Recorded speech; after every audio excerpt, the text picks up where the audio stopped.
Today we're going to talk about shamanic journeys, and I wrote down some things here on my notes so I won't forget. I want to be brief so we have more time to practice. So what is a shaman?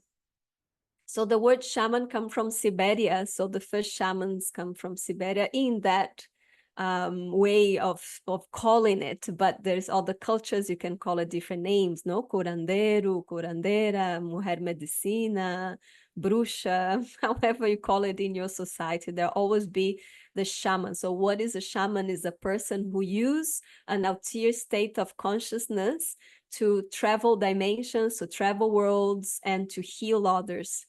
So we have a little bit of shaman within us ourselves as well. In Brazil, we have a saying in Portuguese, we say that de médico e de louco, todo mundo tem pouco, which means that of a shaman or a healer and that of a crazy, a mad person. We all have a little bit of both, a doctor and the mad person within ourselves. And a shaman is that person that can seem to be quite of a mad person, a crazy one, for the eyes of many people, but they're really the medicine people, the awakened one. There's a beautiful documentary, if you want to know more, that talks about this kind of things. It's a documentary called The Crazy Wise. Crazy. The shaman is simply a person who has this ability to travel dimensions, to take themselves into these different levels of awareness and consciousness through plants, or mostly not even plants, but through what we call a sonic driver, something that drives them to have that altered or expanded states of consciousness.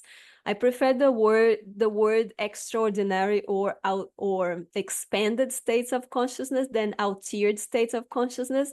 And that in the world of medicine and psychology, there's a discussion about it, because an altered state of consciousness, you get into an altered state of consciousness maybe through alcohol, for instance, right? You drink a lot of wine and you are in an altered state of consciousness, but that doesn't mean it's a good thing or that is going to be helpful for you or for others. So I prefer to use the word an expanded or extraordinary states of consciousness when we want to talk about or study the phenomenologies of ESP, for instance, or extrasensorial phenomena and perceptions for healing or for therapeutic settings. So a shamanic journey then is a journey, as the name just says, to journey through different dimensions, through different worlds. And usually a shaman, they travel through 5 different worlds or dimensions that we're going to talk about in a moment. In the past, those shamans, those medicine people, they had to rely very much in this faith or belief that in what they're feeling or seeing is real, and trust the instincts, because the shamans were the ones who was the hunters, for instance. So they used that extrasensorial perceptions to know where the food were, where the prey were, so they would go hunt or gather the plants that they need. For instance, they also started communicating themselves with the plants. So when we say that the ayahuasca, for instance, when we ask the elders, how did you discover that when you mix this and that plant, you can get this effect?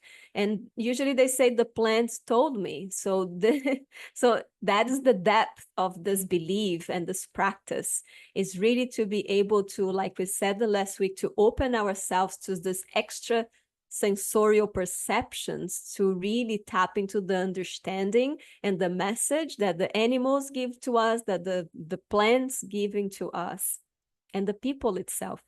Those are the 3 things that shaman would do. They would gather plants, they would hunt, and they would heal people from that perspective of an altered state or an expanded state of consciousness. Your senses, because some people are very visual. So when I work with hypnotherapy, I also tell people, now you might see it, you might feel it, you might have an impression of what is there. Some people can even smell it or hear it. So when I ask them, after they get into those trance-like states, and ask, what do you see or feel? Some people, like if you're very visual, you literally see a lot of images. Some people are not very visual, and then they will perceive. Some people tells me, I don't really see, but I perceive the presence of my guide. So there's many different ways that you can perceive that message that is there for you, whether it is a symbol from your subconscious for those who believe in a past life or future life or life in another dimensions.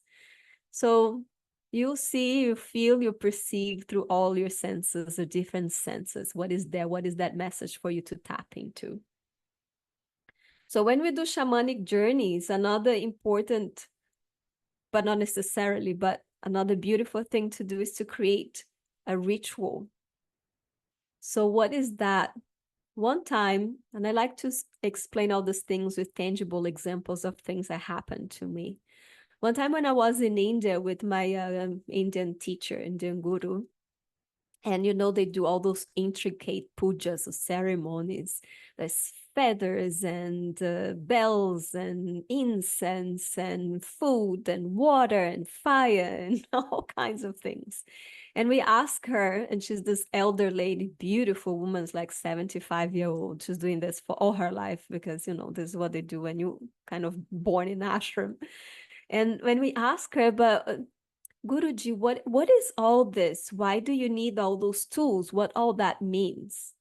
And in all her humble heart, she looked at us so full of compassion and she said, this means nothing. Those are just little tools for you to focus your mind, to focus awareness, to create focus awareness. So that is also in the act of what we call psychomagic, that we can talk about that in another moment. But using those tools to help you concentrate, to help you tame your mind and withdraw your senses. Beautiful book. And in the end of the book, it talks about that, how the shamans would use, like, if it's a bundle of prayers, if it's like, recently when I went to Brazil last month, I went to Umbanda. And in Umbanda, people receive spirits in corporation and you can talk to those spirits. And he gave me a necklace. They're like beads. And he told me, you wear this when you want to work with your clients for protection. So all that is, this material tools are just like that. They're, in a way, they're like placebo. They're like those physical tools that we use to focus our mind so we can really achieve what we want to achieve. Because we're material creatures, we're physical beings, and part of us is still wired to believe in that what we can feel and sense with our five senses. So just to have those little tools help us to believe. I said something about an ordinary state and an extraordinary state. And someone wrote to me and say, oh, but for me, everything is extraordinary. And I say, yeah, that's great. And I also agree with you. Everything, it's pretty much extraordinary to know that a flower can grow and blossom and the morning dew. It's amazing. Everything is extraordinary. But for the sake of differentiating what is like this day-to-day routine or mundane, we need to create a word, or this most like the state of mind that we use more like than others for meditation or healing, for instance. We need to differentiate those two states. So that's why we use those words, ordinary state or sacred, for instance.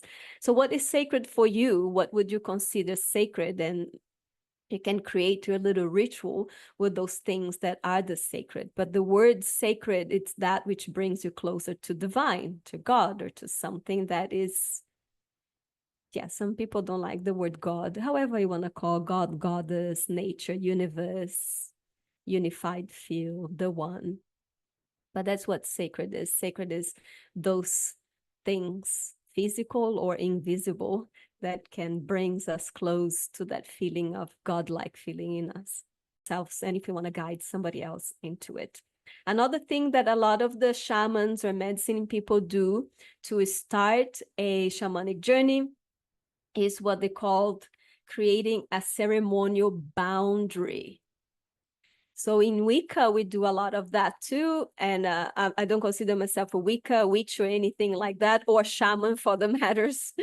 But I work a little bit with all of that. And I always tell people, your perception of how you see me is how you see me. I don't really identify with any of this. But, some people say, oh, yeah, Kalyani, the witch of the mountain, or the curandera, the healer. I also don't love this word. I don't use it. But yeah, we work with all those things. And whether it is in a work with a Wicca or witchcraft work, or if it is with shaman and shamanism, or more like plant medicine, or using shamanic journey without plant medicine, but with sonic drivers, etc., is very beautiful to also create this space boundary. So what is that? Some people, some traditions, they do the honoring of the fourth directions. Excuse me. Some people do like the 7 directions. I usually work with the 7 directions. So you can do that in many ways, creating a bubble around you, an energetic bubble. Was just, visualize. If you want to be creative, you can make a circle on the ground, make a circle of flowers, and you are inside that circle for your ritual. So in a way, you are encapsulating your work in that energetic bubble, in that energetic boundary. Okay, so that's another thing that's important to take in consideration, is this space. You're creating a space. In Wicca or witchcraft, they call it casting a protective shell, casting a bubble of protection. And the other things that the shamans use, as I mentioned before, is this shaman as the sonic driver. So what is a sonic driver? It's, as the name says, works with sound or music to drive you somewhere. It is the vehicle that the shamans use to take you, or to take themselves, most of the cases, into an altered or expanded states of consciousness for the work.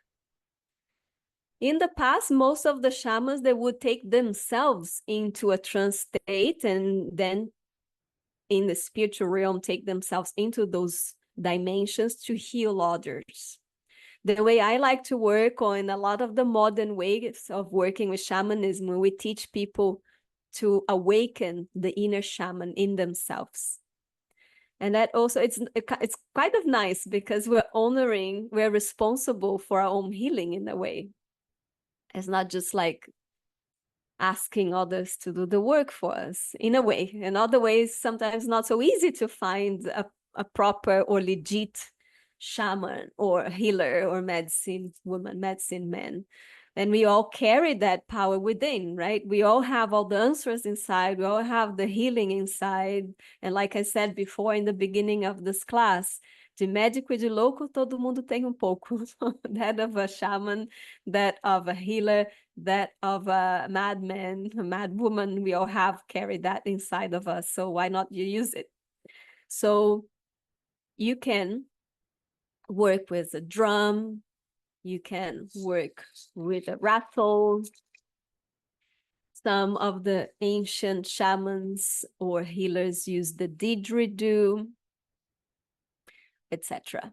So to mention, because they're my experience, and I like to teach from a place of experience. So another thing that we do when we do a shamanic journeys is set an intention and have a clear intention, that in yoga, for instance, we call it this samkalpa, right? A deep resolve.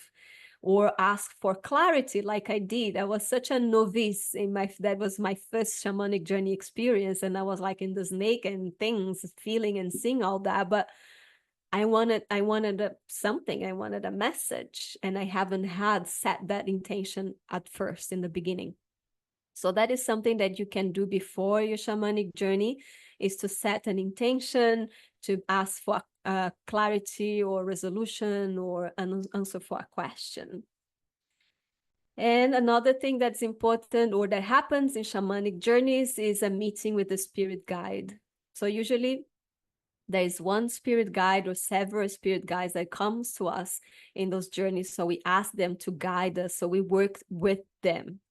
So you work with them when you want to work for yourself. You work with them when you want to work for others or with what others. My spirit animal to be an eagle. So when you're calling in, I'm calling in my spirit guides, my animal guides, and just allow them to come. Don't force them. If you like an eagle, if you like a wolf and you think it's more cool, just because you want that, don't. Sometimes, and I have done meditations with other people to discover their animal spirit, and then the first animals that comes to their heads, it's like, I don't know the name of those animals, but something not so cool, and then after they share to me and say like, wow, I thought my spirit animal would be like a dolphin or a bear, and I got this like rat or something. But they're all beautiful and they all have a beautiful meaning for us in this moment. So try not to force those experiences and just open yourself, allow it to whatever happen.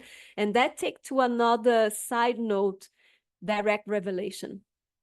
So usually they say that the shamanic teachings are done through direct revelation, which is beautiful because it's very empowering, right? It's not like we're waiting for like a master guru teacher to guide you in specific ways. It's just like the way of the shaman is self-exploration in a way. So it's through that direct revelation, through that inner experience, and everything is individual. Everything is just in your own way, just has beauty in that too. Not because, a lot of people wants to do these things because they think it's cool or it's trendy, or maybe they're not really sure why they're doing that. Just do it for your own betterment, because we want to grow, we want to get better souls, we want to be better individuals for ourselves, for our family, for our friends, for the world, and create that connection. And I think it's needless to say that the way of the shaman is that deep connection with nature and the elements.